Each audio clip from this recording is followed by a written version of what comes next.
Good afternoon, everyone. So before we start, may I ask everyone to please stand for a prayer. In the name of the Father, the Son, and the Holy Spirit. Amen. Okay? Can you take your seat? So today is our day 4 our journey of measures of position. So today, we differentiate, interpret, and apply these measures of position in real-life situation. So learning objectives. First, differentiate quartile, decile, and percentile from one another. Interpret the results of data computed from quartile, decile, and percentile, and demonstrate appreciation of statistical data in making fair and informed decisions in real-life situations. So last meeting, you are given tasks to compute or calculate the 25th, 50th, and 75th percentiles. So question is, what does P sub 50 represent? How? The median, sir. Okay, good. It's median. Next, what does P sub 75 tell us? De La Cruz. It tells us the score where 75% of the data falls below. Okay, thank you. Last, why are percentile important in analyzing data? Three. Percentile is when analyzing data because it shows how value of pairs in the rest of the data, helping us understand the distribution and the relative distribution within the group. Okay, thank you. So before we start our discussion, we have an activity first. It's called the scholarship dilemma. So the principal wants to give scholarship to the top 25 of students based on these scores. So in your group is group 1, group 2, group 3, and group 4. So you determine who belongs to the top 25 of students and use measures of position to support the decision. And also you compute the first quartile, second quartile, third quartile, the 50th percentile, and 7th decile. So I'll give you at least 2 minutes to do the task and also write it into one more sheet of paper. Okay, time's up. Okay, kindly pass your papers in front.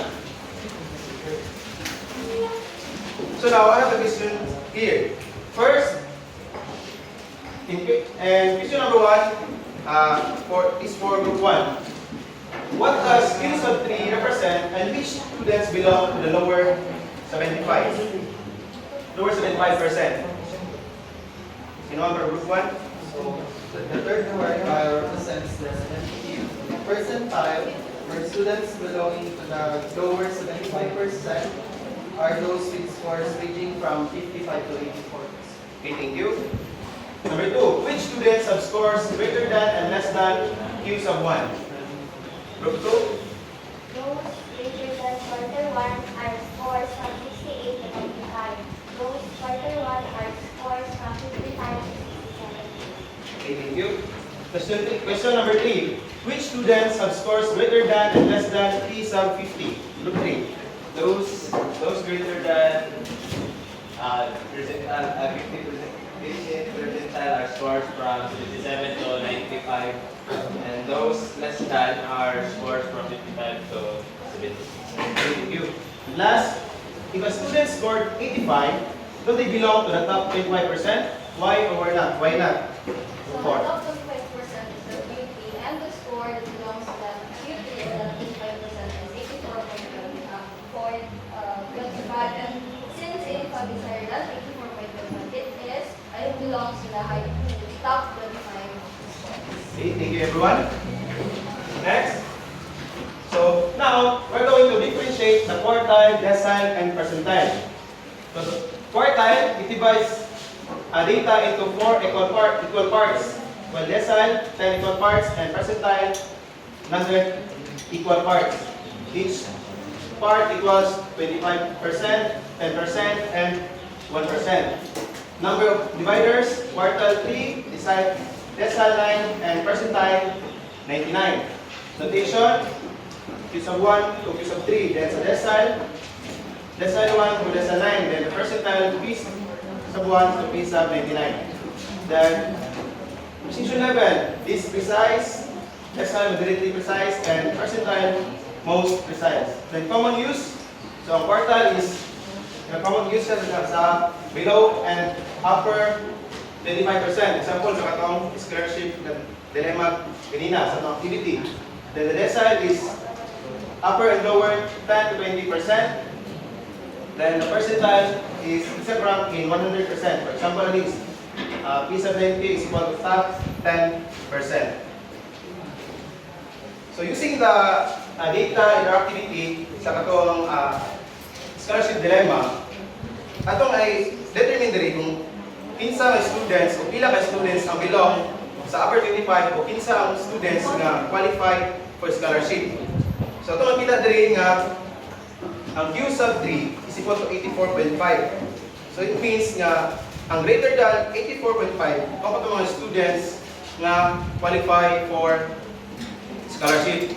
So itong makita diri nga out of 30 students, only 7 students who qualify scholarship sa quartiles. In decile, if the sa decile tab, then mag-focus lang ta sa D sub 8, so is equal to 20% boundary. For example, ngayon ang principals nga ang iyang piliyon is instead of 25, go niya ang top 20%.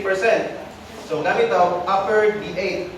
So ato makita diri nga ang D8 is equal to 85.5. So dapat ang mga qualified students sa scholarship is greater than 85.5. So kung makita diri from 7 students, nahimo na siya ng 5 students ang top 20 of the class. So therefore, from 7 students na qualified, abot sa deciles, nahimo na siya ng 5. Then the percentiles, so kung yun ang principals nga, himo na yung top 10% of the students based on scores. So gamit ito P sub 90. So ato makita diri nga ang belong sa above P sub 90 is only 3 students na lang ang sa top 10%. So ito makita ang differentiate sa quartile, decile, and percentile nga kung saan pag calculate sa data. So but ang ipangita sa principals is ang goal niya is katong belong sa upper 25%. So it implies out of 30 students, only 7 ang na-qualify for scholarship candidates. So nasabtan na everyone? Okay. For activity, compare two sections using measures of position. So in your group, you need to compute the quartile 2, P75, and D7 for section A and section B.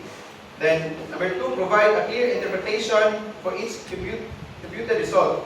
And each group present at least 3 minutes explanation of their findings. So I give you at least 5 minutes to do the task. Okay, time is up. Okay, group 1, can you present your findings?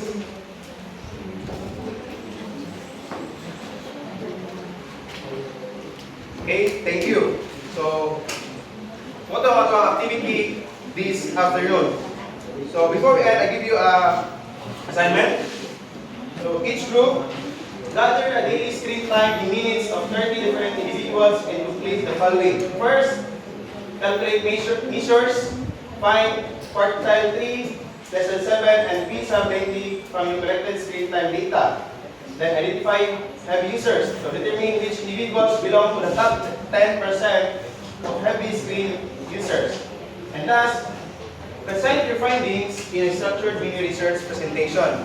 So format natin is background of the study, statement of the problem, methods, and results, and conclusion. So, nasabta na everyone?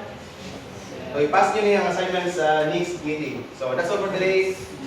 Good afternoon. Ways na before